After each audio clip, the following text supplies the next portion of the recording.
Good morning, everyone. Let's do some prayers and then a little message on this Wednesday.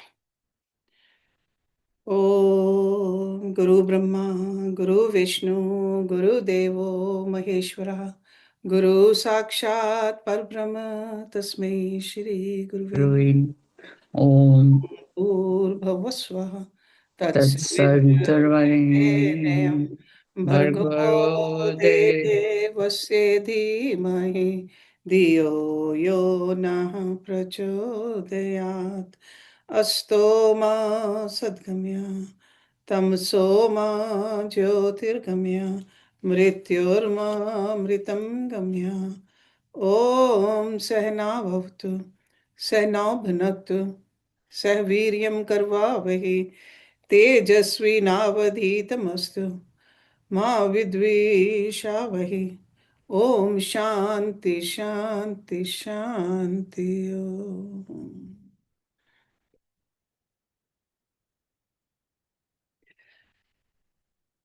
In these classes we have been studying a lot of Vedic scriptures, and we learn that Vedic scriptures they divide the creation into 4 phases.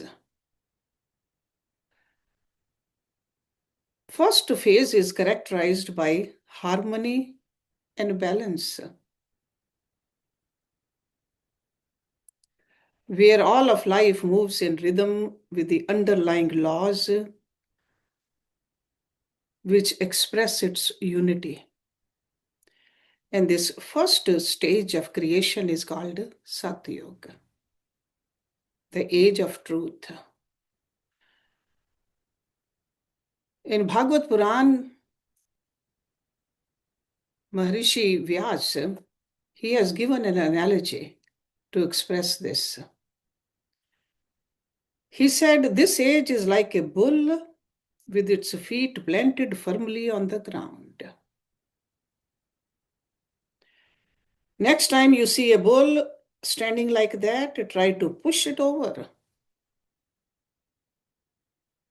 You won't be able to topple a bull. And that's how the Satyuga is. Nothing shakes truth and righteousness in Satyuga. But as time passes, the unity of life is increasingly forgotten or ignored. Truth and righteousness begin to lose ground, and things once unthinkable occur more and more, which troubles people, but it troubles their mind less and less. So life in the second yuga, which is called Treta, is compared to a bull standing on 3 legs, still balanced, but definitely more vulnerable. And by the third phase, the poor bull is balancing only on 2 feet and feeling distinctly insecure. And the fourth and the last stage of creation, the bull of righteousness, is balancing only on 1 foot. And I don't have to tell you what happens to a bull on 1 foot.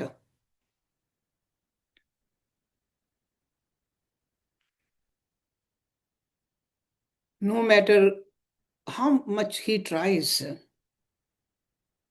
how much he struggles to keep his balance, sooner or later he has to fall. And when that bull falls, you don't want to be around at that time. So this precarious phase of human history The fourth stage is called Kali Yuga. Kali Yuga literally means a dark age, and it is the time we are living in now. I don't think many thoughtful people today need to be persuaded that our age is out of balance. While technology has leaped from triumph to triumph, the prospects for a rosy future has faded. Today, a sensitive observer looks around and feels bewildered. We have the knowledge, we have the technology, the resources to make this world heaven. In fact, the technology that would have passed for magic just a generation ago. Why, instead of heaven, do we have to live with poisoned water, poisoned food, and poisoned air? Why? We need to think about it. Instead of serving human welfare, the science and technology, how are we using it? Science and technology has become the servants of commerce and war. Today we can see that for roughly the last 3 centuries, civilization has been engaged in a grand but reckless wager. We have the power to transform the earth, but I know of no place on the planet where life is not in jeopardy. And this is not the fault of science. The problem is this narrow physical image of what we are. Seeing ourselves as physical, we have devoted our civilization to the attainment of physical comfort and reward. We have closed ourselves off to the other dimensions of human experience. And what is that? The world within and the spirit. Human being is essentially a psychosomatic organism, living simultaneously in 2 different worlds. Our body part is physical, the rest is psyche or consciousness. To be fulfilled, we need a civilization that fulfills both aspects of our nature.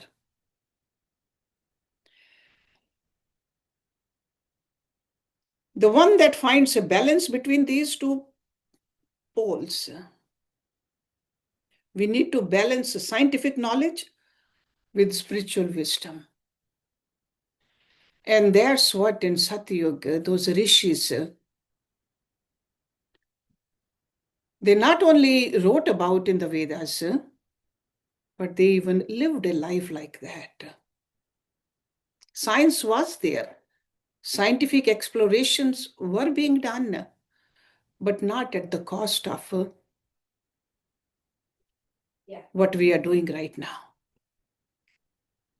So the ancient foundation of India's culture, you can call it a civilization of the Upanishads, strove to provide just such a balance.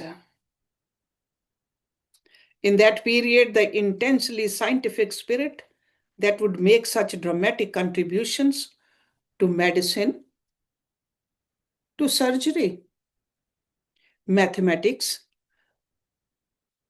turned also to the understanding of consciousness itself.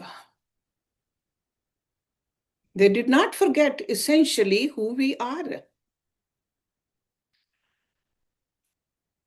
Our Vedic rishis, for them, the ideal human being of that ancient culture was a master of two realms: the world outside, and at the same time, the world within. From this vision arose a powerful concept which offers a way of balance for our own age.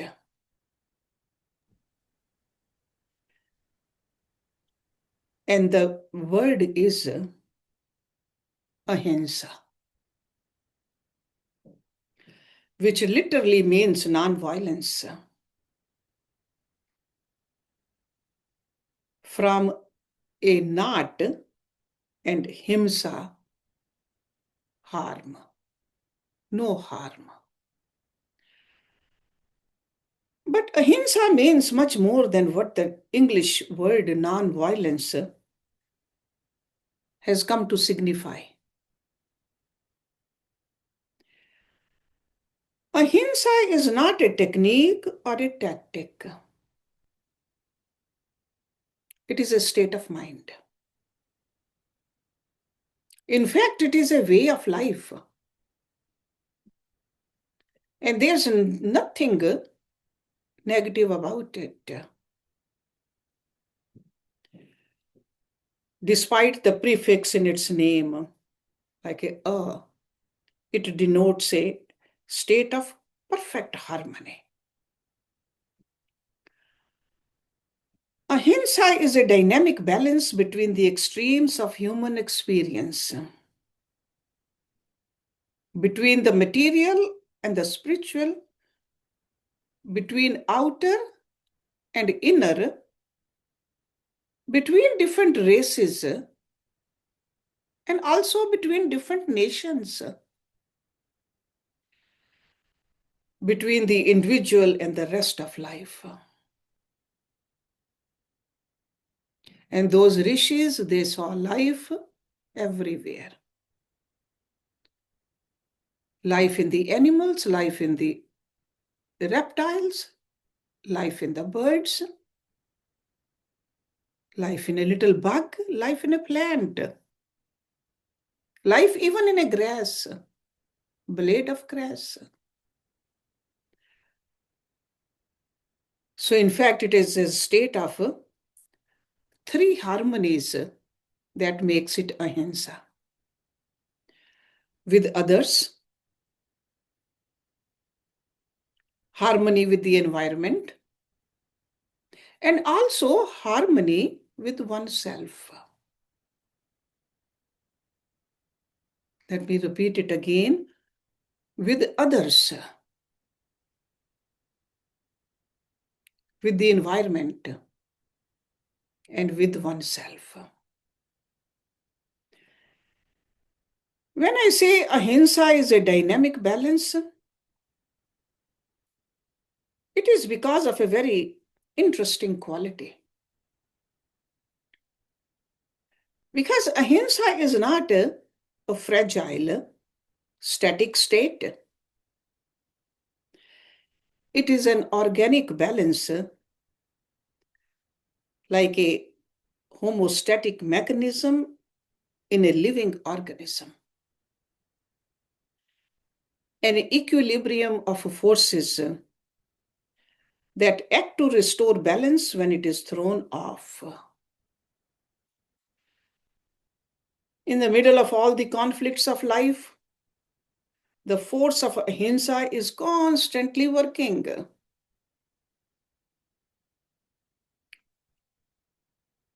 Trying to preserve a living harmony. Because if it were not present, we would have destroyed ourselves long ago. In human affairs, then ahimsa requires action. That's why I said it's not static, it's dynamic. It has to be lived out. So ahimsa means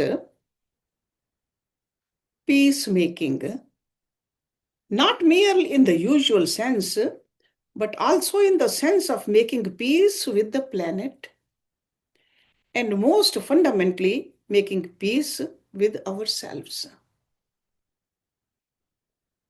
And peace is not an absence of war. Peace is a virtue, a state of mind, a disposition for benevolence, trust, and justice. Peace is a habit of mind, a way of seeing the will to make harmony succeed. We have made mistrust as our habit of mind. And that's how we have built our civilization on the balance of power. No good you will reap, war after war. As human beings, we have seen many wars.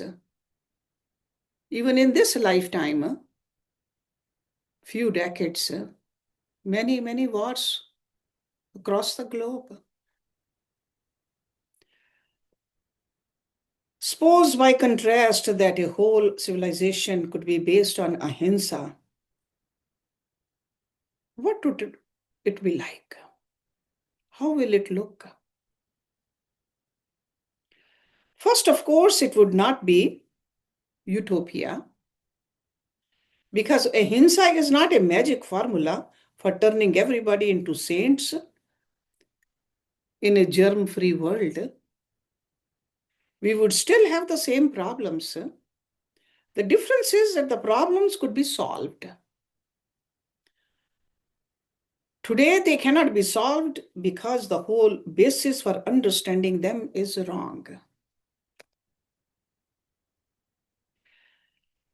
In Abraham Maslow's wonderful image, when the only tool you have is a hammer, you treat every problem as if it were a nail. The only tool we have allowed ourselves for understanding the human predicament is this weak, pitiful concept of human being as a purely physical creature. What does a higher human image tell us? Got to think about it. Because we are not just only physical beings. So if the human being is spiritual as well as physical, then we are not separate, but parts of that whole.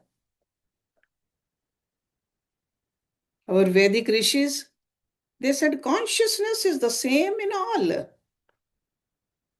Scripture after scripture, this is what we learn. Life is one, and problems get solved. Some would even be dissolved by seeing them from the perspective of unity, the oneness. Two countries with a problem, for example, would not go to war. They would be on the same side, both facing the same adversary. And in ahimsa, a problem is not solved unless it's solved for everybody concerned. Ahimsa does not mean cutting one side down in order to build the another side up. It means building a better world for all. Of course, war would not vanish from the world all at once. But by and large, ahimsa means that people would expect to solve their problems without violence.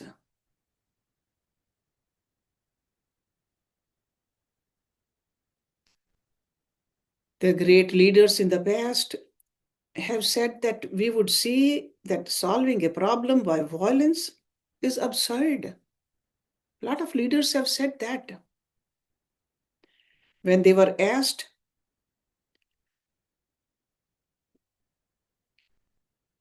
They said that non-violence was the best way to solve a problem.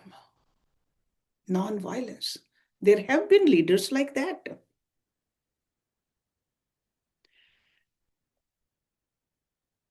If they were asked, is that the best way?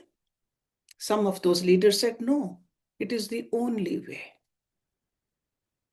Non-violence.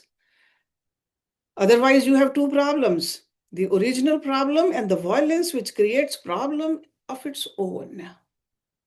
And this is what we see after the wars, after every war.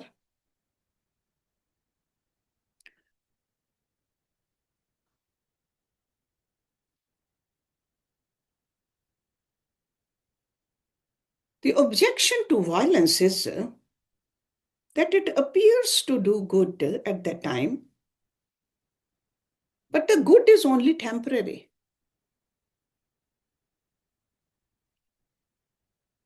But the evil which comes out of violence is permanent. And we see that truth again and again in this world right now, in Kali Yuga.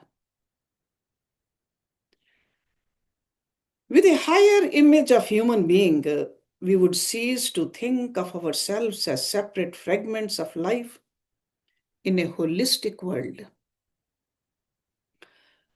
The more we think of ourselves as physical, the more we will see ourselves as isolated and alone, separate from each other and from the rest of life. Even in Bhagavad Gita, Lord Krishna said, the knowledge which makes us see oneness, that one life everywhere, that is a sattvic knowledge. And only sattvic knowledge can give us that peace which is permanent. Separate creatures are cut off from everything that gives life meaning and a sense of unity, a purpose for living that is larger than ourselves, and the lasting loving relationships we must have to be human and whole. Every human being hungers for these things. Yet these are inner needs which can never be fulfilled by the material goods that industrial civilization is made to offer. We see that media saturate our senses with the message that if only you buy this, own that, eat this, experience that, this hunger will go away. But does the hunger go away? Got to ask ourselves. Running towards the material happiness. We all know that it does not go away. And in fact, industrial civilization depends on whetting our appetite for more, and more. A mind at peace and a heart full of love is a threat to our industrial civilization.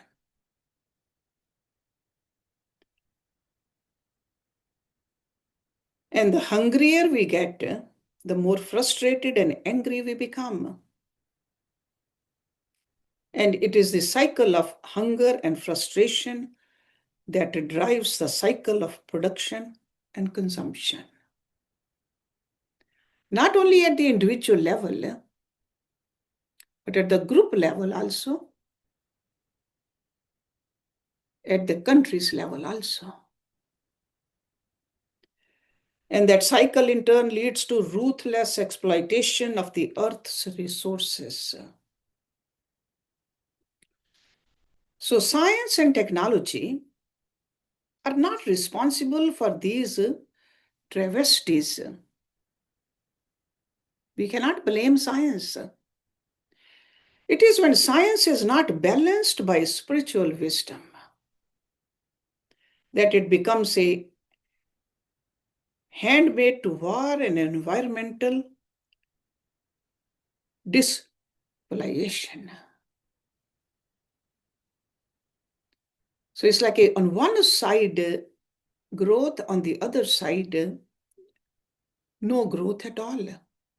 Got to learn to balance. Naturally, when we think about actually implementing a new vision like ahimsa, question arises. Big question. It is one thing for an individual to embrace ahimsa, but can it really be the basis of a whole civilization? तो इसके नीचे कुछ मैले कपड़े आपको तो नहीं लग रहे हैं वो? नहीं, वो मैले कपड़े नहीं।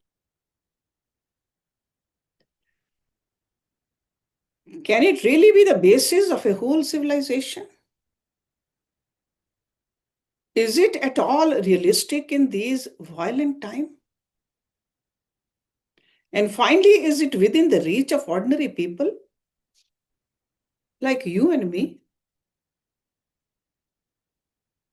And what can ordinary people do? People like you and me. We can always draw inspiration from the examples of the leaders, saints and the sages of the past.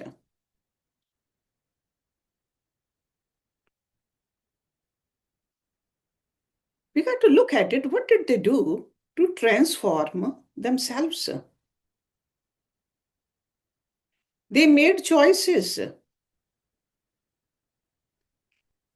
And sometimes those choices themselves are very small. And that's what we need to do. Make choices for ourselves. We can choose to help someone, whoever comes to us.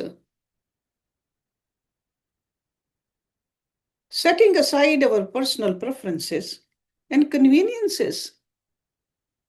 At our individual level, the people we deal with, people we live with, people we work with, can we see the sameness? Can we practice ahimsa at our personal level or not?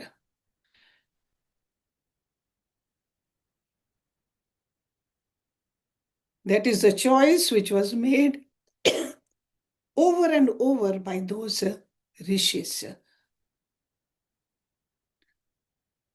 Sometimes these choices are difficult. Sometimes the cost will be very painful. Sometimes maybe other people will tell us that we are choosing wrongly. But if we stick with these principles over the years, by choosing to help others, rather than to further ourselves, we will see that gradually the barrier between ourselves and the rest of life is being dissolved. As these barriers get dissolved, we will find a deeper power released within ourselves. That power is right there, it's not far. We don't have to buy it. We don't have to run after it, it's our real nature. We just have to lower these barriers. There might come a time when our old nature resisting it. But still we got to remember those principles given by these rishis. Sometimes we have to reduce ourselves to zero. We have to bite our tongue.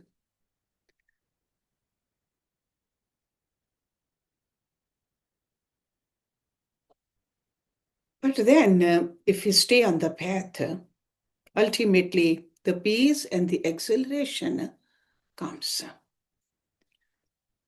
It becomes our personal experience. We really know ourselves. Who are we? And this barrier of ego is the one which we have to make zero. This ego. We will see that we are not shriveling away because we think that if I do not hold on to my ego, who am I? We'll find out that we are not that ego. We become infinite. We will become one with all of life. So in a bigger scale, we don't have much control. But at the individual level, we have the control. Even if we are living in Kali Yuga, but individually, at our level, we can still create Satyuga. If we stick to these principles. And this does not mean that we have to become rishis and the Mahatmas and do the things which they did. Because we live in this modern world, we can use all those facilities, all those technologies. Just like right now, we are using these computers. Sitting far away, we can converse with each other. Nothing wrong in using these. But we got to look at what the purpose is. If we need to engage in the political action, we should. But if that is not our calling, we don't need to. We don't have to go towards that grand scale or even a small scale. But bringing ahimsa into our personal life, we must. So that is for ourselves. Look at your time. Because this time is very important. We have been given on this earth, in this body, only certain amount of time. Look at that time. Look at your duties. Look at your relationships, your family, your friends, and the environment. And ask what you can give to restore a spiritual balance. In your home, at your workplace, in your church or any religious organization you go to, or even when you go do the shopping, or when you go for a walk. What are we doing? Are we creating a harmony or a disharmony? So be a peacemaker on a small scale. Just where you live. Help those around you to bring harmony into their lives. Through the values of the world's great spiritual traditions.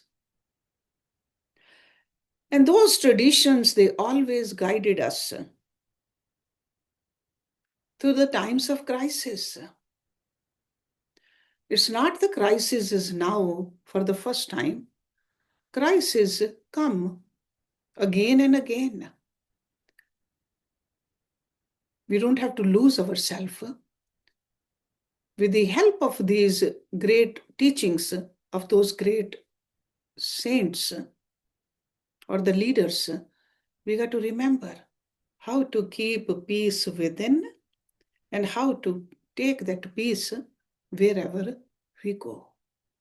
So that's how important the messages are from the Vedas, because that is the ocean of knowledge. Whichever book you pick up, the source is the Vedas. That's the ocean. So this ahimsa word is from there. The peace, the oneness. Protect this environment. Our rishis, they called these 5 elements as devatas. Don't pollute them. Nourish them, only then you will be nourished. Learn to stay in harmony with them. You will find harmony within.